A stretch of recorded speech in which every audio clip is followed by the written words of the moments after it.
Today I'll tell you 7 things that you should not do on LinkedIn so you're not cringe, because I just think LinkedIn does have a lot of cringe-worthy content. Before we start, this video is sponsored by Write My Bio, which is by my friend Jerry Joseph. It is an AI writer which helps you write a LinkedIn bio. So if you want like a really spectacular bio which highlights your strengths and your abilities and what you can put on the table so you can attract opportunities, but you don't know how to go about it, Write Your Bio is the way to go. It costs less than a pizza, but it's really cool because it's an AI writer, but it also incorporates your human experience by giving you enough questions that you can answer so that it can just create a bio incorporating all those elements. So please check out Write My Bio. I will put the link in the comment below. I'm so happy that something like that is in the market.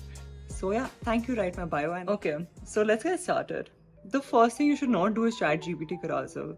Everyone is talking about Chrome extensions that sound illegal to know, or chat GPT can help you do XYZ, let's do this. I mean, not everyone cares about chat GPT, but people are writing about chat GPT because they see other people writing about chat GPT. And honestly, how do you expect yourself to be unique if you just do what everyone else is doing? It's Andrew Huberman carousel. So I know Andrew Huberman is amazing. I love his podcast as well, and there's so much I learned from him.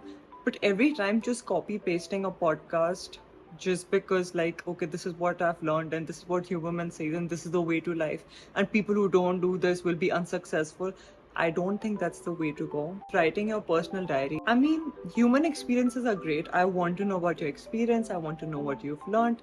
It also helps make the content less dry. But at the same time, some people just write personal diaries and then they're like, why am I not getting traction? And sorry to be rude, it's just that when people anyway don't know you, and then knowing about your frustrations when they already have their own frustrations and your challenges, and hearing you whine is not something they want to do, because firstly they don't know you enough to care that much, and secondly I just don't think it should entirely be about you. Like, why would I be going through somebody's stuff which is only about them?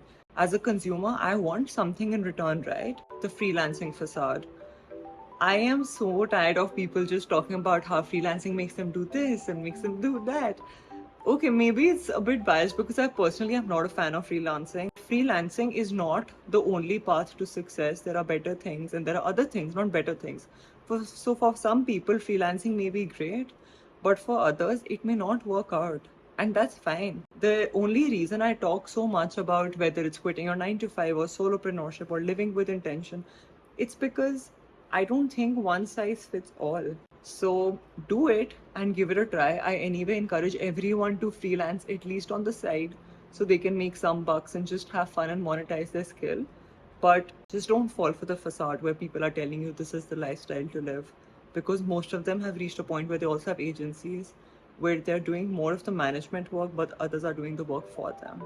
Long paragraphs. When things can be trimmed down, please trim it down, because you are in an attention economy today.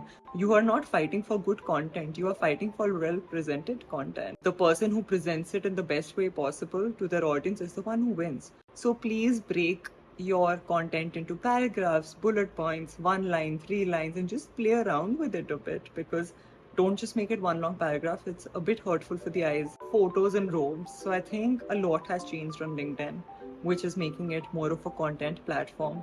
And I've been fine with it so far, even though the personal strategy that I follow is that I still put slightly conservative pictures because I don't want people to follow me for aesthetics and I don't want a lot of skin show, but that's just a personal decision. However, you coming out of your bathroom in a bathrobe is a bit too personal. It just looks weird. I think it doesn't make you look very professional. Talking about LinkedIn.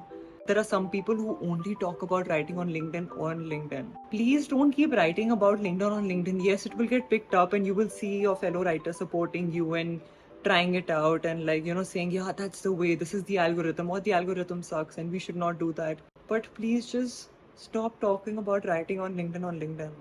And if your services are around LinkedIn, for instance, you're a LinkedIn ghostwriter, LinkedIn growth expert, that's fine. Then talk about strategies and what worked with your clients and talk about it once in a while, but don't just keep talking about LinkedIn on LinkedIn. Finally, this is not to discourage you from writing on LinkedIn. My core focus is that you create compelling content that comes from within. There are lots of strategies people use to grow quick. and just make it and just like grow really, really fast. And I don't advocate that, because why? I have 100 and something thousand followers now, but I was actually really happy at 30,000 as well. It's not that my life has drastically changed. And I know people with like less than 10,000 followers who are making good money by writing on LinkedIn, because either they have such a specific niche that doesn't appeal to the general population, or they're just really good at what they do and they don't have to go viral for it. So don't think that you have to go big or go home. I think you should just have a stable growth and keep going at it and keep writing good stories, because when you start out anywhere you don't get traction, but 6 months later when somebody is viewing your profile and when you've grown a bit, and they will see all these stories, and that will attract them to like whatever services you offer or the person that you are, or whether it's an employment opportunity. So I hope this is helpful, and let me know what you like the most and what you'd want to listen to me talk about.